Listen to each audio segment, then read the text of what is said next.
بسم الله الرحمن الرحيم. عن أبي هريرة رضي الله تعالى عنه قال قال رسول الله صلى الله تعالى عليه وسلم: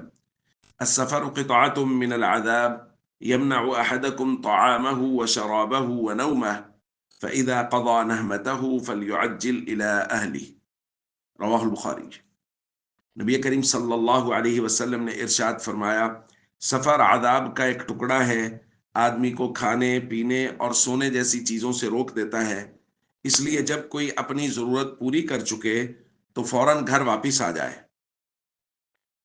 دوستو، نبی کریم صلی اللہ علیہ وسلم نے سفر کو عذاب کا ٹکڑا قرار دیا ہے، اور اس سے مراد ہے مشقت،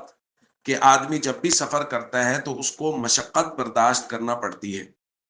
یہ بات نبی کریم صلی اللہ علیہ وسلم نے جس دور میں فرمائی تھی، اس دور میں لوگ اونٹوں پر، خچروں پر، گھوڑوں پر، گدھوں پر پیدل سفر کیا کرتے تھے،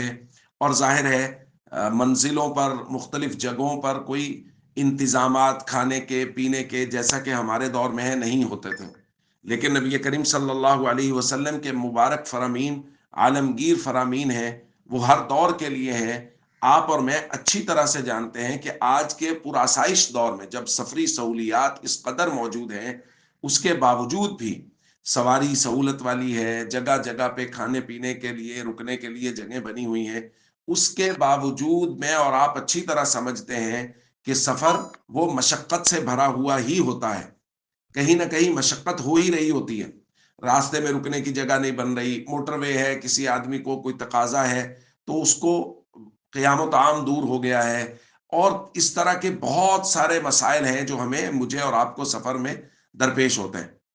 تو نبی کریم صلی اللہ علیہ وسلم نے فرمایا، جب کسی آدمی کی ضرورت پوری ہو جائے، جس مقصد کے لیے اس نے سفر کیا ہے، جب اس کا مقصد پورا ہو جائے، فَإِذَا قَضَى نَحْمَتَهُ فَلْيُعَجِّلْ إِلَىٰ أَهْلِهِ، وہ فوراً گھر واپس آ جائے، سفر ختم کرے اور گھر آئے۔ اس سے یہ بات بھی ہمیں سمجھ میں آ رہی ہے کہ بغیر کسی مقصد اور ضرورت کے سفر کرنا بھی نہیں چاہیے۔ ایسے ہی بلا وجہ کچھ دوست تیار ہوئے جانے کے لیے، اس نے کہا میں نے بھی ساتھ جانا ہے،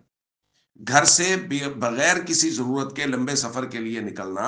یہ شریعت کی نظر میں پسندیدہ نہیں ہے۔ نبی کریم صلی اللہ علیہ وسلم فرما رہے، کھانے پینے سونے سے، یہ تو حضور نے مثال کے طور پہ ذکر کیا کہ یہ انسان کی بنیادی ضروریات ہیں،